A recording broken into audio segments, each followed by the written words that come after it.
Alright, this is my best paint job yet. Is it perfect? No. Would Mako probably hire me? I would think yes. But let me show you some of the problems that I encountered and hopefully you won't encounter. Number one, masking failures. Now, that and that are the two biggest ones, and I mean honestly that'll come off pretty easy. This probably needed to be painted black anyway, so you know, it is what it is. But just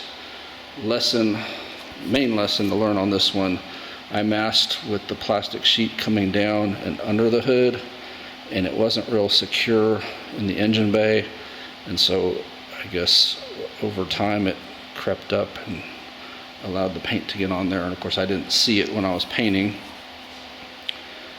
So mask, go over your masking, make sure that it is thorough. It looks like, it's hard to say if that was paint or that got through or from my gloves pulling the tape off, but there's another masking point. But overall, and then like things like this, I don't worry about this because it's just that faint overspray, and if that doesn't wash off with water, a razor blade over the glass will take care of it. If there's any, you know, I masked most of this off, but if there is any overspray here, same thing, although instead of a razor blade, use a little polish or compound. Should take it off and smooth it out. But at least now I have a totally color matched paint job, at least everything except the two bumper covers. I'll tackle those later. What I need to do is remove these, fill those holes, and paint the bumper cover, and then move the parking sensors like they are on this Crown Victoria, which that is the better location. It has nothing to do with the effectiveness. They both work as far as beep when you're approaching things. The thing is, on this line, there's nothing behind there, so they pop in nice and secure. Down here, there's the metal behind it. So one, you have to drill through the metal, which takes forever, and then two, because I was a dumb butt and didn't figure that out, I reamed out the holes a little bit more, and so these don't sit totally flush. So that'll be my next paint project. However, interestingly, the bumper cover doesn't stand out like the doors did. So, I mean, if I didn't paint this bumper cover, I don't think anybody's gonna go, what the heck is that? Problem number two I encountered, the silver gun, which has a 1.4 tip on it, a base coat gun that I was using, was not spraying a nice fine mist. It was spraying chunks of paint out. And basically, I'm guessing that came down to the gun. Even though I clean it every time I use it, I soak it in the lacquer thinner to clean it. I'll show you. I disassemble those parts and let them soak, and then I brush them and dry them off before I put them back in here. Even so, I'm assuming it was the paint gun not being clean enough, because like I said, it was spraying chunks of silver instead of a nice fine mist. So if that happens to you, my advice is stop immediately, pour the paint back into your mixing cup, and clean your paint gun thoroughly before starting again. That way you won't waste a lot of time like I did. One, I had to basically sand and repaint the hood, and I'm gonna have to figure out something on this nose piece, because it's even, like, you can see it's just textured. It's three-dimensional, it's so thick. And that was doing that the other day, and then today, like I said, it was spraying out large droplets, like splattering out droplets of paint instead of that fine mist. I said, I think that's a dirty paint gun, and my advice would be stop immediately, clean your gun, and then start over. Otherwise, if you keep going like I was trying to do, you end up wasting paint and time and then having to come back anyway, because you're not going to be happy with a crappy paint job. There's no point in painting if it's going to come out crappy, right? I mean, like, I'm not happy about that little oops there where I slipped and fell, which we'll call that number 3. Be careful when you're painting, especially these high up surfaces. Like, if I was, 7 or 8 feet tall, it probably wouldn't matter, but I have to paint on a platform, as they call it. It's about 2 feet off the ground, and it's about 2 or 3 feet wide, and so here I stepped and slipped, and when I did, I brushed the paint with the paint hose. So be aware of where you are and where your paint hose is, so that you don't touch the paint and end up having to redo stuff because you gouged it. I think we're up to number 4.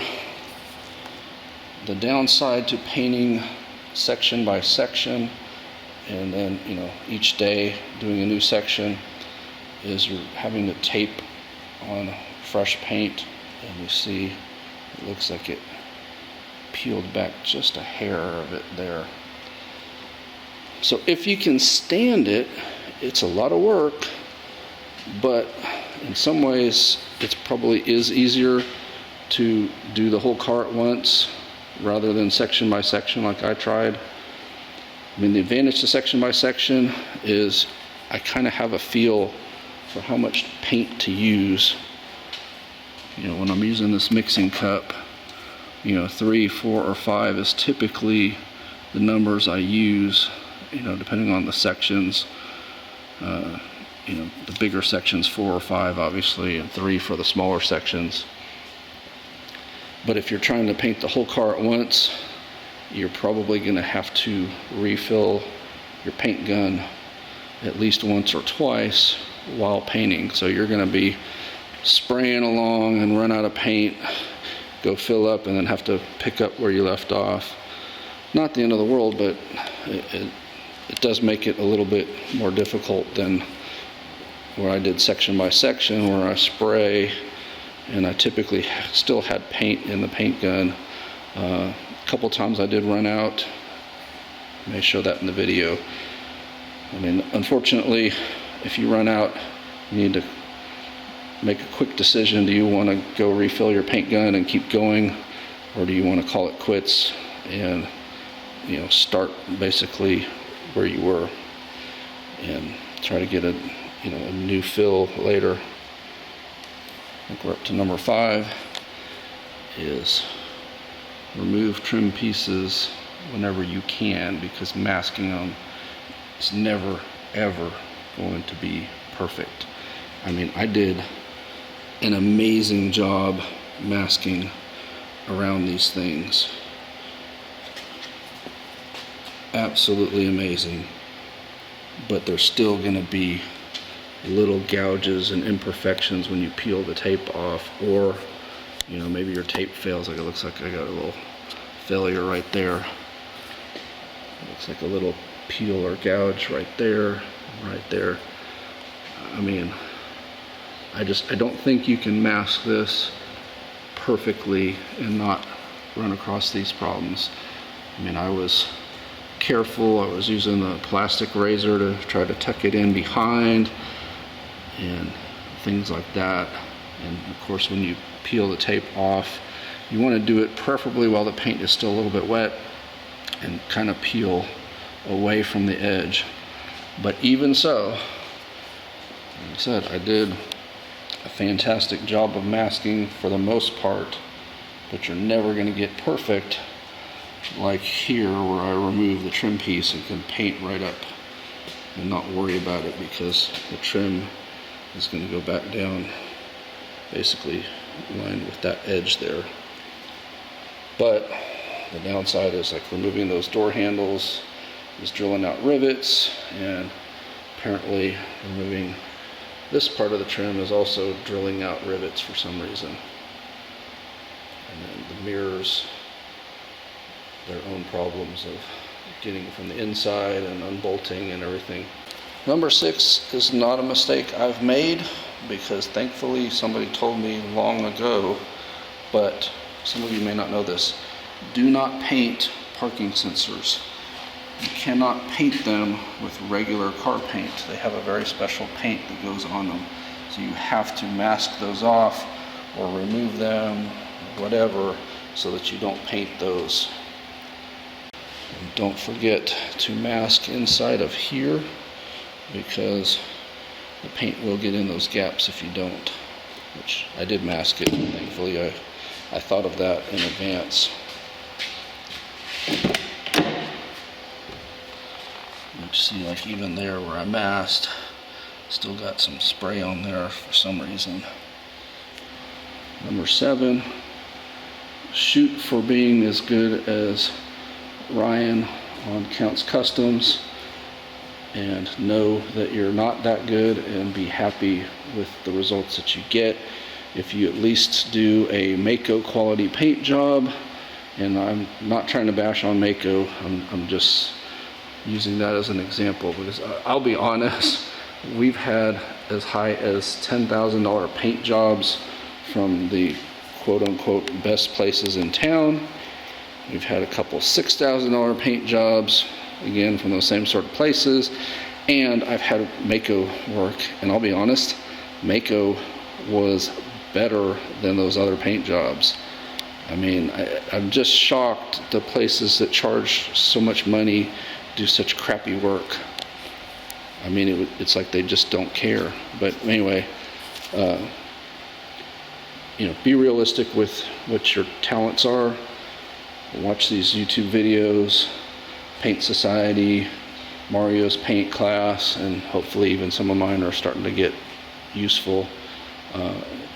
But be realistic. You know, if you can do this good of a job as what I've got here, try to be happy with it, because it's not as easy as everybody makes it look online. When you see the pros that are just going zip, zip, zip, zip, zip, zip, zip, zip, and it just comes out flawless, you're not going to get that lucky, most likely. You're going to make mistakes like mine. There's another where the tape probably gouged it. And I can't tell there if I'm missing, if the spray got under the tape or if there's still tape on there. I'll have to check that. Anyway, silver P71 2008 model is basically painted, except for that bumper cover and the front bumper cover. And amazingly, I don't think, well, this one sort of does stand out. I don't think the back one stands out as much, but anyway, there she is.